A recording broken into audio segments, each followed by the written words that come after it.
Coming to the 5-minute gun. Around the box. Prada very late, coming in from the pin end of the line, or the left-hand end. Team New Zealand around race control into the start sequence. Now, one of the things we can see already, innovation from the New Zealanders, they have no top mast backstays on, which is most unusual because they'll certainly need those when they come off the wind. So the New Zealanders are certainly up to something with their rig. We'll talk about that, though, after the race starts. Let's get the race underway, and then we'll have some expert opinion. So the Prada crew are translated. Luke is telling us the Prada crew say there are 3 years of work here, boys. Let's do it. Here comes the dial-up. Nothing unusual so far. I kept thinking that we're going to see something from Team New Zealand. They've tried all kinds of things. We've heard about specialist sails.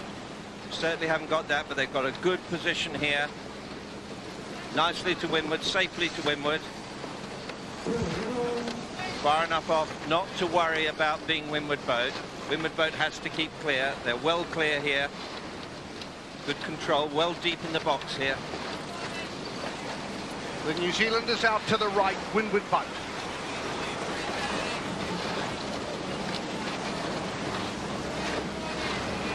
New Zealand are actually starting to move backwards here slightly.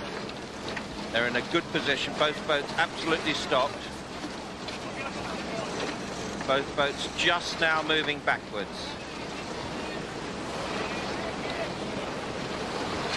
New Zealand to the right, the breeze now at 14 knots.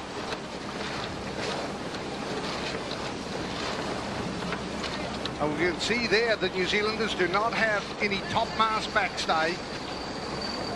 We'll talk about that just after the start. Let's get the start underway. Italy to the left.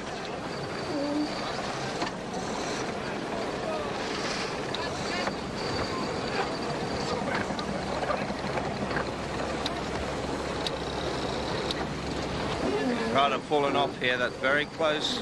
Team New Zealand a windward boat. They must keep clear. They're going to have to tack. Prada's slow, so they've gone off in opposite directions. Team New Zealand on port, Prada on starboard. White flag, green flag, no incident. Team New Zealand to the right, Prada to the left.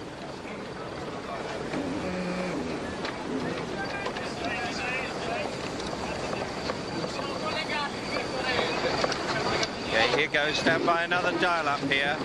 Same situation, can Prada get across in front of them or not? 2 minutes, they're getting very close to committal time. Here they come again. Prada must keep clear. Prada on port. Question is, can Prada lay by sheeting on starboard? Could they lay the pin? Or have Team New Zealand got them blocked outside the lay line? It looks as though the right-hand side is favoured. Some problems in getting audio off the boats. We're not able to hear the conversations. Our engineers are working on that. Wind has gone back left. You know, we're 180 here. Now the question is, are Prada able to lay? Can they make that buoy? Team New Zealand got good control here. 115.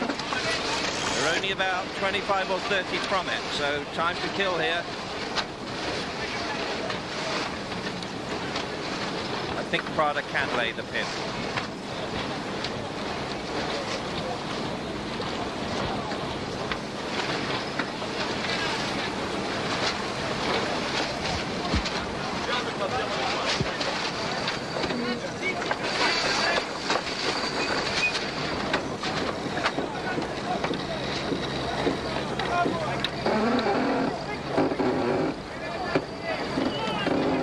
Down to the final 30 seconds of the first race of America's Cup 2000. Only the second time the America's Cup has been defended outside the US in 149 years. So it's Prada on starboard heading out towards the pin end. Meanwhile, Team New Zealand coming back on starboard as well in the middle of the line. Prada with very good speed, building up, coming out to the pin end. They're going to be right on the America's Cup World Series. Port entry will be Luna Rossa Prada Pirelli. That's good. And I think they're in. And keep in mind, Stephen, if Prada wins this race, there is a three-way tie, an unbreakable three-way tie for first place. And the seeding for tomorrow is actually pulled out of a hat because there is literally no way to break it. So this is a big race for a lot of reasons.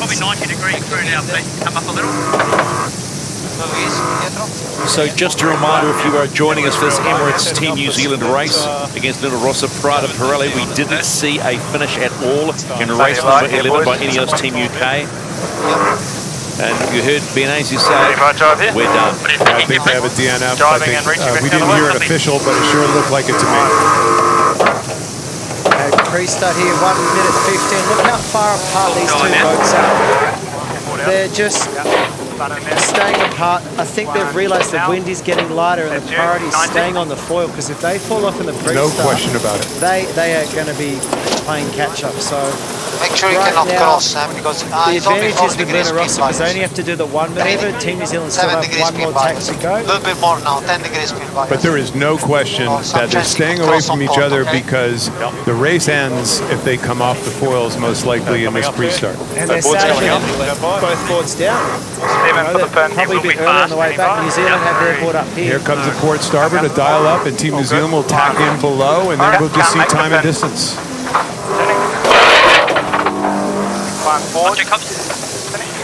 Yours, Andy, man? Yeah. Good angle, 20 seconds to start of race 12. It will be 6 legs of this course. It was shifted earlier today to more northerly to catch the wind. Big lefty, you heard them say. They might not even make this pin end of the starting line. I think Emirates Team New Zealand's bearing off, and they're going to attack and go behind.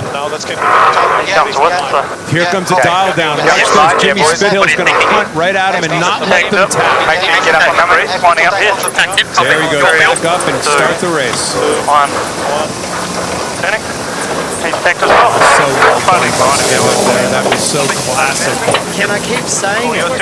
Peter Burling is not in any way at all